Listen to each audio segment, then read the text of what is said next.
කතානායකතුමාගේ ප්‍රකාශවල කතානායකතුමා කියලා තියෙනවා මේ වැදගත් ජාතික වැදගත්කමින් තියෙන ප්‍රශ්නයක් වුණත් හවස්වරුවේ කතා කරන්න කියලා එතුමාට තේරෙන්නේ නැහැ.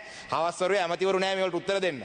ඒකයි උදේවරුවේ මේවා කතා කරන්නේ. එතුමාගේ සාමාන්‍යයෙන් කතානායකවරයෙක් මේ മന്ത്രിවරු සියලු දෙනාම ආරක්ෂා කරන්න තමයි කතානායකවරයා පෙනී ඉන්නේ. කතානායකවරයා එයා වැරද්දක් කරාම එයාට විරුද්ධව කොහොමද අපි වරප්‍රසාද ප්‍රශ්නයක් ගෙන්නේ? කොච්චර ලැජ්ජාවක්ද? ඒක නිසා තමයි මම කරේ නැත්තේ. ඊයේ දවසේ අද උදේ ලංකාදීප පුවත්පතේ දෙරණ වැඩසටහනේ තියෙනවා අර්චුනාටත් රාසමාණික්කම්ටත් කතානායකයන් දැඩි අවවාද. දෙන්නගේම හැසිරීම අශෝභනයි අන්තිමයි. මේ පාර්ලිමේන්තුවේ කතානායකගේ හැසිරීම අශෝභනයි අන්තිමයි. දැන් මම ඇවිල්ලා කතානායකතුමනි මේ මතක තියාගන්න ඕනේ හිටියනම් හොඳයි. මේ පාර්ලිමේන්තුවේ පොල් කොම්බ ගහගෙන ආවා වගේ ගහගෙන ආපු පුද්ගලෙක් නෙමෙයි මම. අපේ චරිත ඝාතනය කරන්න එපා ඔය මුලසුනේ වාඩි වෙලා ඔබතුමා. ඒක නිසා මේ ඔය මුලසුනේ ඉන්න කතානායකතුමාට වගකීමක් තියෙනවා മന്ത്രിවරුන්ගේ ගෞරවය ආරක්ෂා කරන්න.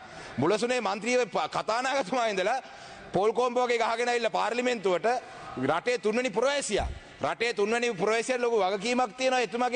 එතුමා හසුරවන්න ඕනේ මේ සභාව හරියට. දැන් මේ ජාතික වැදගත්කමින් යුත් ප්‍රශ්නයක් ගරු ආරක්ෂක නියෝජ්‍ය ඇමතුමා ඒ නිසා හොඳයි මේ අවස්ථාවේදී ගරු ආරක්ෂක නියෝජ්‍ය ඇමතුමනි ඔබතුමා දන්නවද දේශබන්දු දෙන්නකෝ අත්තරංගු නැත්නම් එතුමාට විරුද්ධව එතුමා අත්තරංගුවට ගන්න උසාවි නියෝගයේ ඉන්න දවස් දෙකකට පෙර පහුගිය රජයේ හිටපු ප්‍රබල ඇමතිවරයෙක්ගේ බිස්නස් සෙන්ටර් එක රැස්වීමක් පවත්වලා තිනවා දවස් දෙකකට පෙර. මේ රැස්වීමට සම්බන්ධ වෙච්ච කට්ටිය තමයි මේක ඉතාමත්ම බැරෑරුම් කාරණයක්. රැස්වීමට සම්බන්ධ වෙච්ච කට්ටිය තමයි ඩිරෙක්ටර් මිලිටරි ඉන්ටෙලිජන්ස් හිටපු DMI චුලා කොඩිතුවක්කු ගරු මන්ත්‍රීතුමා තව විනාඩියක් කාලයක් තියෙනවා. අවසන් කරන විනාඩියකින් ඒ වගේම තමයි කොළඹ ක්‍රයිම්ස් ඩිවිෂන් එකේ හිටපු ASP නෙවිල් ඒ වගේම තමයි මේ සාකච්ඡාවට ආරාධනා කරලා දෙනවා පිල්ලයන්ට. පිල්ලයන් එන්න බැරි නිසා පිල්ලයන් එයාගේ ගෝලයා ඉනිය බාරදී වෙවලා තිනවා කොළඹට. ඉනිය බාරදී හිටියේ හොටෙල් එක කොළඹ හිල්ටන් හෝටලේ. එයාගේ වාහනේ එලවන් ආවේ සුදා කියන පුද්ගලයෙක්. එතකොට මේ සාකච්ඡාවක් හිටපු ඇමතිවරයෙක්ගේ කාර්ය මණ්ඩලයේ සාකච්ඡාවක් සිදු වෙලා තියෙනවා. මේ රට තුල යම් මොකද්ද දන්නේ ඒකේ කුමන්ත්‍රණය ඔබතුමාලා මේක ගැන දන්නවත් දන්නේ නැහැ. විශාල බැරෑරුම් ප්‍රශ්නයක් තියෙනවා. ඉනිය බාරදී කියන්නේ පහුගිය කාලේ විශාල මිනිමෙරුම් රාශියකට සම්බන්ධ වෙච්ච පුද්ගලයෙක්. පිල්ලයන් ගැන විශාල තොරතුරු රාශියක් තියෙනවා. එතකොට දැනට ඔබතුමාලට ජාතික ආරක්ෂාව තහවුරු කරලා තියෙනවා කියලා කියන්නේ අර ගණේ මුල්ල සංජීවකගේ අර ඇටැක් එකේ හිටපු අර ගෑන් ළමයව තාම හොයාගන්න බෑ.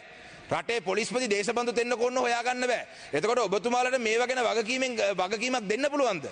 මොකද රට තුල අපේ විශාල ආරක්ෂාව පිළිබඳ ගැටලුවක් මොකක්ද දන්නේ මේ ප්ලොට් එක කරේ මේකේ මිලිටරි ඉන්ටෙලිජන්ස් මේගොල්ලෝ එක්කම එකතු වෙලා කරනවා නම් මේ ප්ලොට් එකක් මොකක්ද දන්නේ මේක කරේ.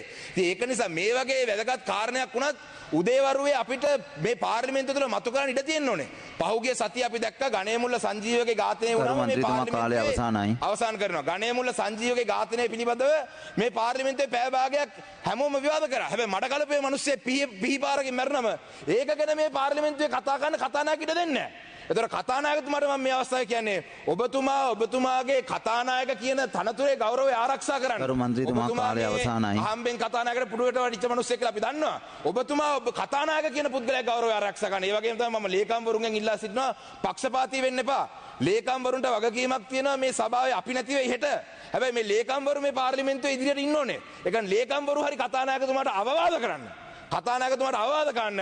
මොකද මාධ්‍යයේ ගියන් පස්සේ අපේ චරිත ඝාතනයට ලක් වෙනවා. මම දැන් මේ ප්‍රශ්නේ අද උදේ මම පාර්ලිමේන්තුවේ හිටියා. උදේ මේ ප්‍රශ්නේ මතු ගන්න ඕන ප්‍රශ්නයක්. දැන් තමයි මතු කරන්නේ. ඒක නිසා කරුණා කරලා ආරක්ෂක නියෝජ්‍යමතුමා ඉන්නවා මේ මම මතු කරපු කාරණේ පිළිබඳව විශේෂයෙන් හොයලා බලන්න කියලා සිටිනවා. බොහොම ස්තුතියි.